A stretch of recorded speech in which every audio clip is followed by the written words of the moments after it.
Et bah oui, en fait, souvent quand toi tu vas aller très très mal, tu vas voir ton autre aller très très bien. Et en fait, ce n'est pas pour rien. Et c'est ce que j'aimerais te partager. Avant de commencer, bienvenue sur ma chaîne, c'est CassieFJ. Ici, on parle de lien flamme jumelle et de typologie. Si tu souhaites comprendre la typologie, qu'est-ce que c'est, à quoi ça sert, comment on peut s'en servir pour se libérer de nos programmes inconscients, tu as juste à cliquer sur le premier lien, une personne consciente, et tu peux retrouver en fait tous mes posts ainsi que les contenus privés pour aider les personnes à se développer justement grâce à la typologie. Donc en fait, il faut comprendre que souvent, toi, quand tu vas être au plus bas, après que ton autre parte, soit parti, et décider de te claquer la porte au nez, tu vas voir que lui, il va beaucoup profiter, qu'il sera très heureux, très joyeux. Et en fait, tu vas pas trop comprendre. En fait, il faut comprendre que ton autre est ton miroir. Donc en fait, il reflète ton âme. Et donc, évidemment que quand toi, tu vas pas bien, eh bien, ça peut pas être les deux personnes de la même âme qui vont pas bien au même moment, en fait, non. Donc forcément que quand toi, tu vas pas bien, parce qu'il y a certains endroits de ton âme qui sont blessés, il y a évidemment aussi certains aspects, certains endroits de ton âme qui vont bien. Certains endroits de ton âme qui sont en amour, tu vois. Tu dois mettre de l'amour et te rétablir, guérir les parts de toi qui sont blessées. Mais ce n'est pas toutes les parts de toi qui sont blessées. Et en fait, il y a certaines parts de toi qui vont très bien, qui sont, qui sont dans l'amour, qui sont dans la lumière. Et en fait, c'est ces parts-là que ton autre va te montrer. Shop. Et en fait, il va se passer exactement la même chose avec ton autre. Quand ton autre il va commencer à ne pas aller bien, eh bien toi, tu vas aller super bien.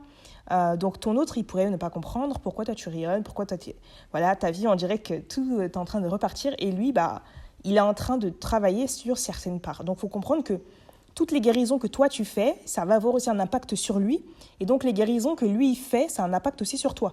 Donc évidemment que lui, à ce moment-là, il peut se rapprocher de toi pour voir ce que tu fais, t'espionner de loin. Et ça peut aussi lui renvoyer en fait quelque chose, le fait de te voir heureuse comme ça. Et donc c'est ces parties-là qu'il va devoir guérir. Donc ça peut être des parties, tu sais, liées à « oh, elle m'a oublié, maintenant elle vit sa vie, elle est passée à autre chose », des choses comme ça. Donc il y a des blessures qui vont être liées à ça, qui vont s'ouvrir, qui vont s'appuyer.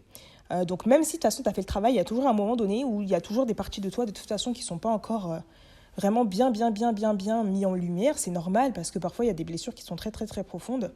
Et malheureusement, il n'y a que le temps, plus ou moins. Pas le temps, mais certaines situations qui vont pouvoir mettre ça en lumière. Il y a aussi le travail que tu peux faire, notamment avec la typologie. En fait, moi, je sais que ça m'a énormément aidé.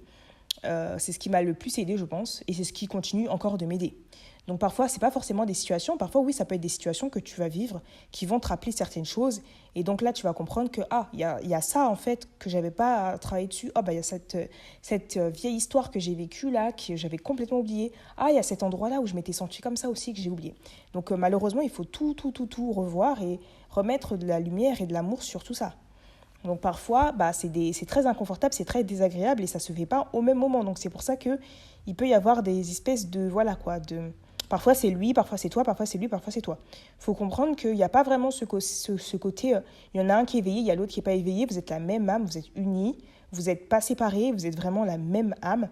Et tout ce que lui te montre, c'est toi. C'est des choses en lien avec toi qu'il souhaite te montrer. Donc après, est-ce que éveillé, ça veut dire forcément que c'est quelqu'un qui va devenir aussi spirituel que toi ou c'est quelqu'un qui aura les mêmes compréhensions que toi. Personnellement, je ne sais pas, moi, mon autre, il en est où, par exemple, par rapport à tout ce qui est vie après la mort, les choses comme ça, j'en sais rien, tu vois. Mais je ne pense pas que ce soit des choses qui soient vraiment très importantes à comprendre pour vraiment se réunir. Donc, souvent, on va passer en première en tant que féminine, c'est nous qui passons en premier parce que c'est nous qui devons, en fait, si tu veux, aller débloquer notre polarité opposée. Donc c'est pour ça, tu sais, quand on parle de réveil du masculin, en vrai, le réveil du masculin, c'est le réveil de nous, de notre version masculine en nous-mêmes. Puisque nous, on est généralement de polarité féminine, notre polarité masculine, généralement, on n'est pas franchement très proche de cette polarité, ou alors elle est très très peu activée. Et parfois, cette polarité peut s'activer, et quand elle s'active, eh bien, vous pouvez ressentir, en fait, parce que c'est la polarité qui va vous aider, en fait, à prendre confiance en vous. Si vous êtes, par exemple, moi, je sais que j'étais dans une énergie en ce moment, ces derniers temps, de rébellion. Enfin, pas forcément de rébellion, mais en tout cas, je m'imposais, je prenais place, je disais les choses, je reculais plus devant personne. En fait, je m'affirmais, en fait. Et ça, c'est vraiment ma polarité masculine, en fait, qui, euh, qui s'éveille à moi, on va dire, d'une certaine manière. Et mon autre pouvait, par exemple, plus être dans sa polarité féminine, en fait. Donc, comment savoir que l'autre, il s'éveille? Tu peux vraiment le voir en toi parce que tu vas voir qu'il y a il y a cette polarité que tu n'avais pas vraiment avant. Et donc, il y a certaines choses que tu ne pouvais pas forcément faire ou très bien faire. Et maintenant que tu as cette polarité, tu vas voir que les choses peuvent s'équilibrer, mais il y aura toujours des blocages. Mais il faut justement les observer, ces blocages, pour comprendre, ah mais qu'est-ce qui se passe en fait à cet endroit-là? Pourquoi à cet endroit-là, il y a toujours des blocages? Pourquoi ici, j'ai toujours envie de réagir comme ça? Pourquoi par rapport à ça, je me sens toujours de cette manière? Quand quelqu'un me dit ça, je me sens toujours cette façon-là. Donc pour moi, la polarité masculine, pour moi, ça m'a donné vraiment l'envie de m'affirmer, d'être en mode guerrière, d'affronter les gens. Et c'est aussi la partie de moi qui... comment dire? Je sais même plus ce que j'allais dire. Ah oui, si, qui est assez impulsif, je trouve, et qui peut être... En fait, je trouve que c'est la partie de moi qui manque de patience, en fait. C'est fou, mais ouais.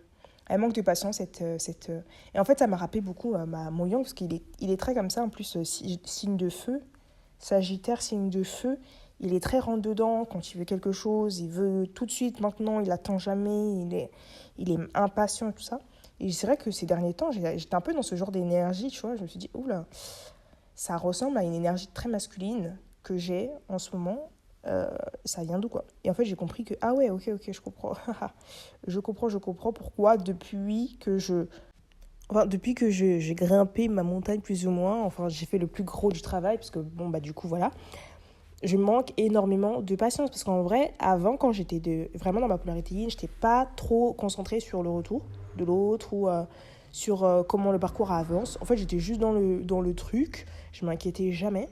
Et depuis que je suis dans la polarité yang, je sais pas, je suis trop genre lunatique, je change d'avis souvent, à un moment donné je veux ça, après je veux ça, puis ça, et je manque cruellement de patience et tout ça. Donc j'apprends en fait petit à petit à vraiment à avoir cette polarité, mais aussi à la faire mûrir aussi, parce que du coup, il ne faut pas que ça soit que ça. Mais du coup, c'est aussi... en fait, je sais que c'est la polarité aussi féminine, tu sais, qui est liée à l'attraction et des choses comme ça. Mais il y a aussi, en fait, certains blocages qui peuvent se faire justement quand tu manques de yang, quoi.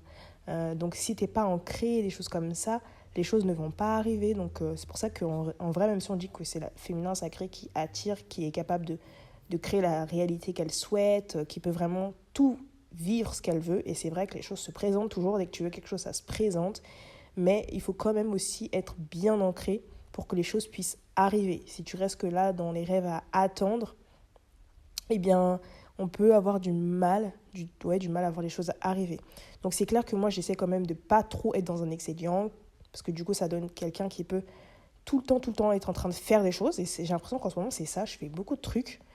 J'ai l'impression de... Après, moi, je suis trop fermée à la méditation. Je ne sais pas si les gens... Moi, c'est pour ça que je ne me suis pas crue yin, parce que j'aime pas la méditation. Je ne peux pas faire de méditation, c'est juste pas possible. Genre, je ne peux pas rester là à rien faire, tout simplement. C'est extrêmement bizarre. Mais bon, enfin bref. Voilà ce que j'avais à vous partager par rapport à la polarité masculine et de pourquoi vous n'allez pas avoir